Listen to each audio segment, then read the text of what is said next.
I said a warm goodbye to everyone and walked outside, leaving the musicians to collect their instruments.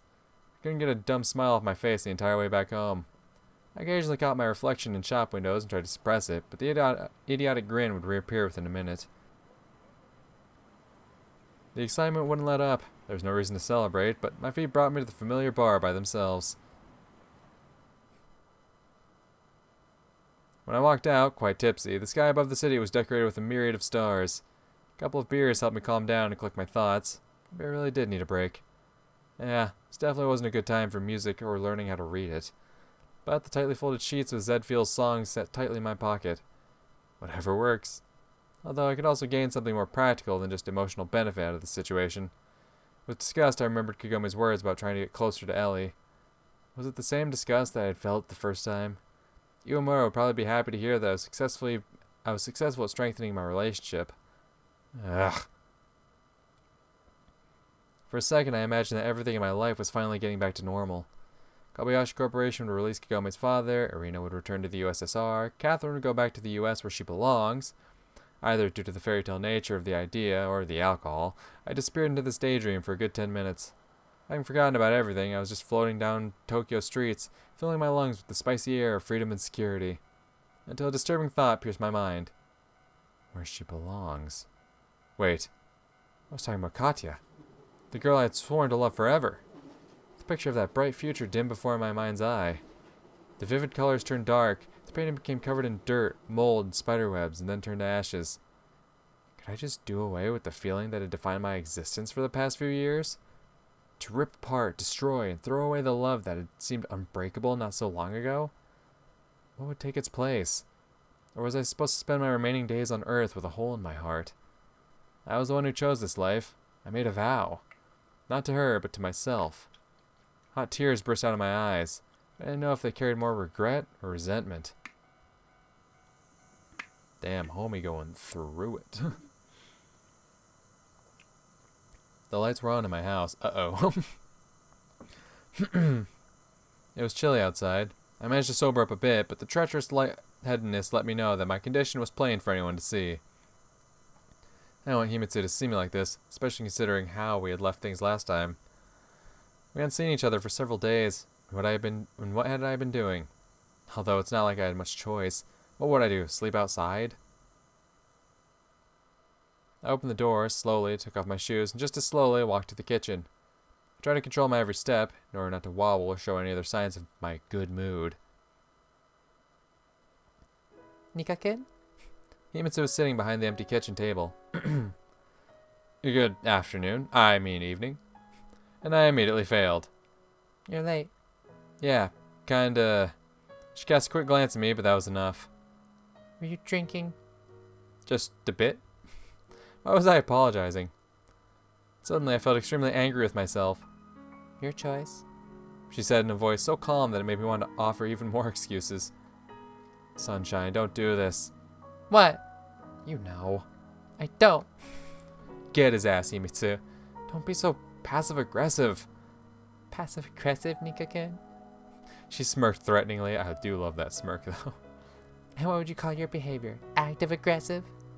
I'm not. Suddenly, the alcohol seemed to have evaporated. I couldn't get enough air and leaned against a wall. Anyway, as I said, that's your choice. Sunshine. Don't call me that. Her voice trembled. Don't call me that anymore. You don't have the right. Himitsu, look. I just dropped by the bar to chat with the bartender and stayed up late. And drank a lot.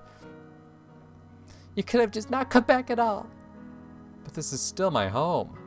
I smiled idiotically. What happened to the window next to the door? She changed the topic abruptly. It broke.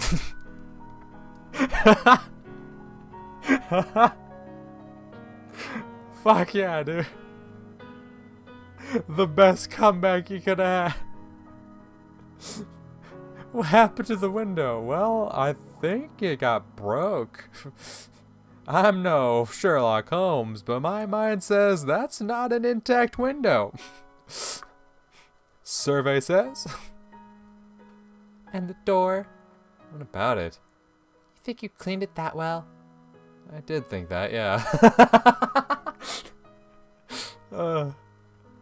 Nika-ken, You're sinking deeper and deeper into something dangerous every day. First it was just some conversations, now people are breaking your windows. Those aren't the same people. Ah, so now there's multiple of them. Himitsu flung her arms up in the air in desperation. You don't need to worry about the window and the door. What should I worry about then, Nikko-kun? How would I know what to worry about and what not to if you don't tell me anything? You don't need to worry about anything, I said very quietly. What? Speak louder, I can't hear you. You don't need to worry about anything, I almost shouted. Don't you understand that I'm trying to protect you? The less you know, the better. Did you ask me if I needed any protection? She burst into tears. You just don't get it. Yes, I don't, but I really want to. I didn't know what to say. Dumping the truth, all of it, on Himitsu's shoulders right now seemed like nothing more than cowardice. She'd done enough for me to not have to live in constant fear of the coming catastrophe. Nikko, are you going to say something? Fine, then I better go. Good night, was all I managed to say. I could totally imagine he actually said it like that too. He wasn't just like, oh, good night. You know, just kind of like admitting like, shit, I fucked up. He was like, oh, good night.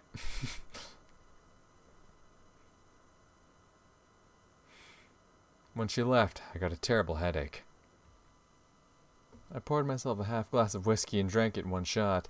The relief came almost immediately. You drank a half glass of whiskey in one gulp? How big a glass we talk? I'm assuming like a regular whiskey glass, but still. Homie. After just a couple hours of euphoria, life had once again treated me to a wrench to the head, each blow more painful than the last. It was becoming clear to me that if things were to continue like this, Himitsu would be completely lost to me. Very soon, too. And most horribly, a quiet voice deep inside my mind whispered that perhaps it was for the better. But only yesterday I had wanted to see her so desperately. Having rushed back to my head, the alcohol was hiding Himitsu's scornful expression, instead pulling Ellie's smiling face out of my memory, as well as Kagome's image, which seemed completely inappropriate in this situation. No, it's definitely appropriate. My cheeks burned with shame, but it wasn't even because of Himitsu. Rather, I was ashamed of myself for not giving myself a severe enough penance. Yes, I had plenty of other problems. Yes, I had to think about my own life first and foremost, a life threatened by many dangers. But what's the point of a life without those who love you? Ellie, Kagome, I knew them both for but a short moment and had no idea what would happen next. And Himitsu, there she was, nearby, living across the street. And Catherine, always fucking Catherine. Get over Catherine, god damn it. No, I couldn't just turn off every thought about her. Why not? Just do it. However, no matter how hard I tried, I couldn't imagine a future with Himitsu and Catherine as bright as the one I'd imagined that afternoon. Without them. The bottle of whiskey was emptying at an impressive speed. Oh, this man's going hard in the paint. I thought he just like had a half glass of whiskey. He's like, alright, I'm heading off to bed. Now he's like, I'm gonna have a half glass of whiskey. I'm gonna have another half glass of whiskey. I'm having another half glass of whiskey. I'm gonna have this bottle of whiskey. The cloudy amber fog sloshing inside, having successfully migrated to my head. It was becoming more and more difficult to connect the images that were chaotically appearing in my conscious mind. Finally, I closed the bottle and somehow got to bed. I couldn't just spend the entire day tomorrow under the blanket suffering from a hangover. Couldn't I? Why not? The answer to that question could only be given by the new day.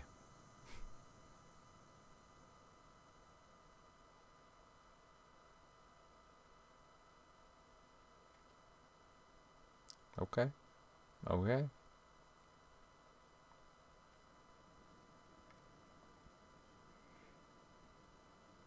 Mornings are particularly unpleasant when they're only unpleasant for you, and everyone else seems to be enjoying themselves. The sun was shining right at my face, and the room was surprisingly warm, even after a September night. I turned to the side and immediately realized I wouldn't fall asleep again. Memories of the previous night came bit by bit, like pieces of a puzzle. Eventually I managed to put together a more or less complete picture and thank my former self for stopping when he did. It was still early for a Saturday morning, though just the right time for restaurants to open. I managed to sit up, shook my head, then got up and staggered to the bathroom. The cold shower gave me a sufficient boost of energy to act. It was hard to say whether a day was enough for Asakura and Kawashima to come to their senses, but I couldn't waste any time. I had no exact plan. Didn't even know what I was going to say to Kagome. One thing was clear. If I had been the one to drag her into all this, I had to face the consequences. The only thing I could hear in the receiver was a series of meaningless dial tones, one after another. I kept calling, but nobody picked up. Very strange. I would have understood if I'd called Himitsu or Catherine, but Kagome lived in a restaurant. Very strange. Maybe they hadn't paid their bill and the phone had been disconnected. I didn't get enough time to get worked up over trying to figure out why I wasn't getting through, so my thoughts were interrupted by the doorbell. What if it was Kagome? It's not. I rushed to open the door. However, the person staying behind it was Kagemaru. Yikes. Kobayashi Dono wishes to speak with you, he said briefly. Everything indicated on this wonderful Saturday morning, Kagemaru would prefer to be anywhere other than my doorstep. My potential replies were fighting in my head, the ones wanting to refuse, soon losing. Can I at least get dressed? Go ahead. Just don't take long. Rushing through the empty streets of Tokyo, the expensive European car quickly brought us to the offices of Kobayashi Corporation. I didn't dare start a conversation with Kagemaru, confident I wasn't going to get any sort of answer. Was this all about Ellie asking me to play the bass in their band? Yeah, that's what this is about. Not you pissing off the children of the elites. No, it's definitely about, ooh, you were playing bass. Or were they going to kill me for not being able to play the guitar properly? Well, the option seemed unrealistic, even in the context of everything that had happened lately. One way or another, I didn't have to worry about an attempt on my life. This would be a complicated way for someone so powerful to kill me. Which meant that they wanted something else. An endless minute of waiting in the elevator. And there I was again, on the god knows which floor, in the giant office of Kobayashi Jun, head of Kobayashi Corporation. Just a week ago, in this very place, he had made me feel no less reverence, though much less fear. That was probably because the two of us had come to him of our own initiative, with a goal in mind, and had scraped together a little confidence. And now it was his turn to make demands. Nikolai, I'm delighted you found the time to stop by. Please, take a seat. I walked to his desk on jelly legs and dropped into an armchair I found far too soft. How are things? How's school? Everything's fine, thank you. I'm glad to hear that. The young man who's become of such a deep interest to my granddaughter must have an excellent academic record. So it was about Ellie after all. What else could it possibly be about? I wouldn't say that. As you must have guessed, I didn't summon you here to discuss your grades. His eyes flashed, and that was truly frightening. Oh, the arm animation going up to the beard. I like that. You should realize that I have certain expectations in regard to Elizabeth. The same, of course, holds true concerning her social circle. Talking about them asking me to play in their band, I mumbled idiotically, but Kobayashi Jun didn't let me finish. Of course, that is also a delicate matter. He sighed with disappointment. I don't approve of Elizabeth taking up a hobby like that, but I can't forbid her for everything. While their parents were still alive, they, as I've always said, allowed themselves too much liberty, now that they're no longer with us. He stood up, locked his arms behind his back, and walked to the window. There was something so human, casual, and powerless in that motion, that for a moment I forgot the person standing before me could crash markets the world over with a snap of his fingers. Elizabeth has no one left except for me. I don't want her to think me some sort of tyrant. He turned to me and continued in that same tone of a lecturing professor. But only so long as this hobby of hers remains within the bounds of reason. Believe me, I agree with you completely. I'm glad to hear that. However, yesterday you were in that basement she rehearses in, weren't you? Ellie-san just invited me to listen. Then you would probably like to know that she doesn't bring guests there often. I still couldn't understand what he was getting at. What exactly changed just because I'd visited their studio yesterday? Nikolai, I've always appreciated your parents' contribution to the success of Kobayashi Corporation. He suddenly smiled. You've already mentioned that. My understandable fear was joined by anger, but I restrained myself. Have I? Forgive an old man. My memory isn't as good as it was. Kobayashi Jun fell silent and stared at me straight in the eye. It was impossible to hold out against that look for long. Kobayashi-sama, I don't understand what I'm doing here. What do you think? I don't know. What sort of relationship do you have with my granddaughter? What relationship? I repeated. What was this? My grandfather's concern? Overprotection? Then why the hell did he mention my parents? Deep inside, I felt a fury starting to burn. When even the weakest of animals is driven to a corner, its only choice is to fight. Did my answer really matter? If I'd been brought here just for a conversation, they would let me go sooner or later. And if it was a game of cat and mouse, the opinion of the latter barely mattered. Hint at serious intentions regarding Ellie. I do not. I am gonna save, of course, because I don't trust anything anymore. But, that's... Nope. Kobayashi-sama, we just go to the same school. Nothing else. That was the truth. I didn't have to lie. Well, enough now. I didn't mean to pressure you. He suddenly relaxed. I just don't want her passions to, let us say, cross a certain line. Apparently that meant that I was supposed to refuse Ellie's offer. Do we understand each other, Nikolai? We do. Then Kagome will see you to the exit. Walking out of Kobayashi Corporation's office, I consecutively felt hunger, anger, and confusion. What had that show been for? Kagome would have been enough to let me know that I'm not supposed to talk to Ellie. Or did her grandfather also think that I knew something, was hiding some documents or something like that? Ah, damn it. I swore powerlessly and quickly walked away from that bloody Baradur. Don't know what that means. My stomach was starting to collapse in on itself and turn into a black hole. Luckily, it wasn't too difficult to find ramen in the capital of Japan in the year 1987. Full and somewhat calmed down, I walked down half-empty streets heading home. Of course, I should have tried to call Kagome again, but after everything that had happened, her problems seemed to have taken a back seat. Maybe Ellie's friends were taking the day off too. Oh no, don't tell me they're fucking with Kagome.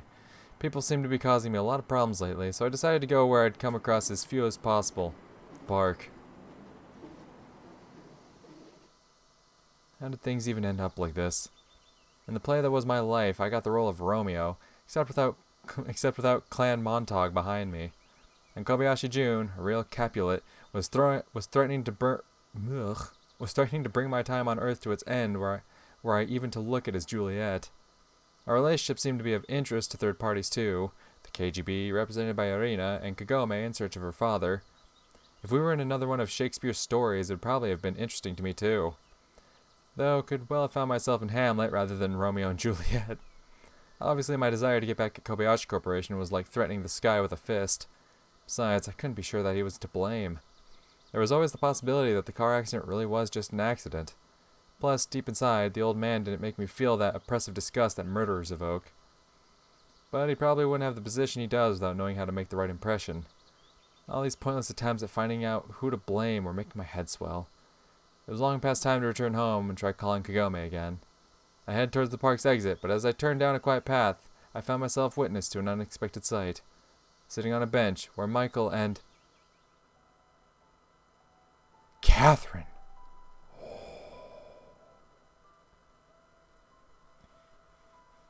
Because we told him that we were serious about going after Kagome.